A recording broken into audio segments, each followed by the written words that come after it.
Hi, I'm Olivia Garvin, and AI in healthcare is such a big investment that the world is making right now. We should definitely keep working on it. I want you to imagine a world where your healthcare provider has access to the latest medical research and technology, making the best, maybe even the greatest decisions for your health. Artificial intelligence is something we should definitely keep looking into, though. You have many pros, but some slight cons. Pros being you have personalized treatment, diagnostic accuracy, and reduced cost.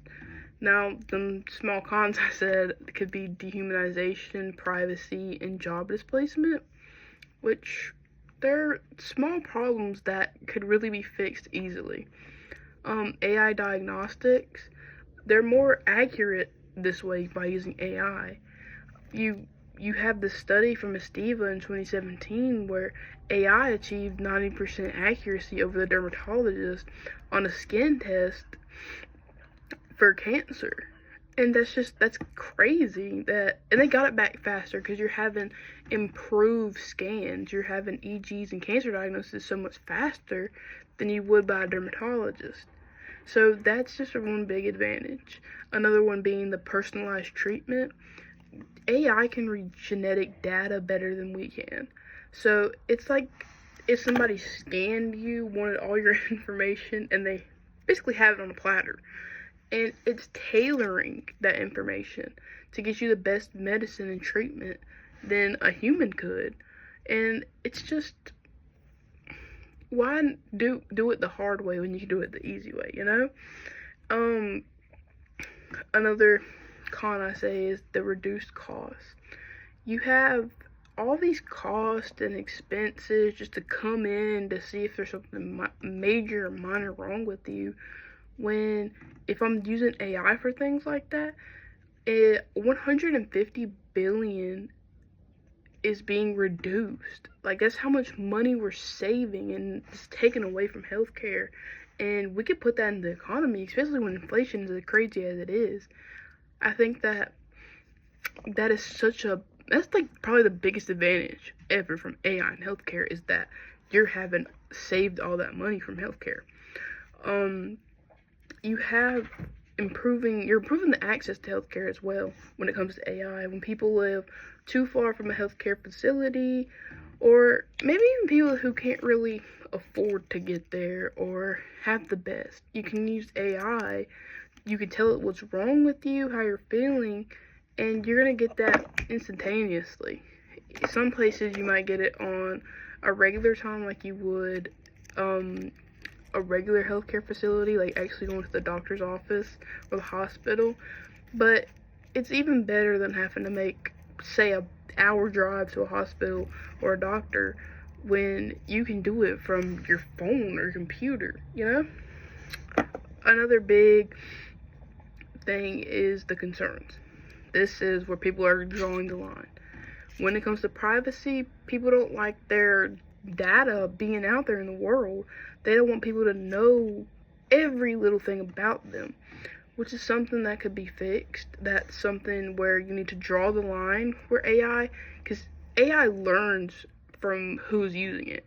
So whatever we're telling it, it's gonna expand its knowledge on that. You could really just set the bar for AI when it comes to certain things.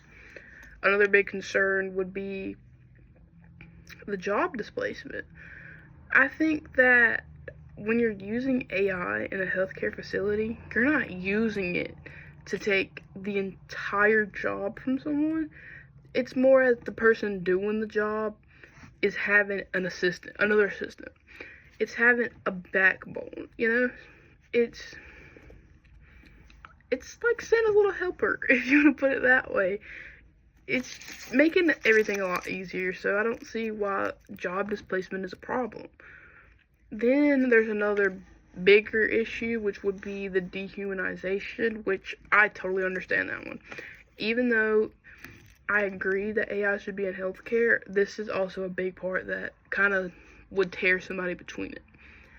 You don't want to go somewhere and have, like, basically you're talking to a robot. But literally what you're doing. You want to have somebody who understands you, who can understand where you're coming from. Maybe has felt your pain before. or has experienced what you experienced. You know, AI is not going to replicate that trust and that empathy and that comfort that a real human would. And that's where a lot of people will draw the line. And I can understand that. I really can. But that's also something else you could fix, like I said, when you draw the line. When you're making that bar and setting it, don't let AI take that part of the job away. Let the human do that work. it'll make it so much easier for everybody. Another big thing when I say that, when setting the bar, would be the ethical problems, the social problems. There was a study by Obermeyer in 2020 where AI prioritized a white patient's health over a black patient's because of the bias between them. Whoever had created that part of the AI, like, basically they put their opinion into like what they were making, and that's what AI wanted to believe.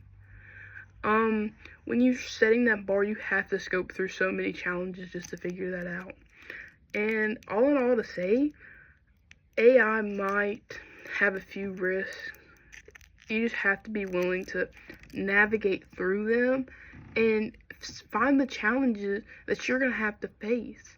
These risks aren't outweighing the whole spectrum. They're just small little pieces. There was no more cons I could find that would make them outweigh the pros. The pros outweigh the cons, and that's all that matters. You need to find success, and AI is definitely bringing that to the healthcare world, and it's definitely in our future. So it's something that we should still have the challenges, go through them, and navigate it thoroughly. And that's really it. Thank you. Bye.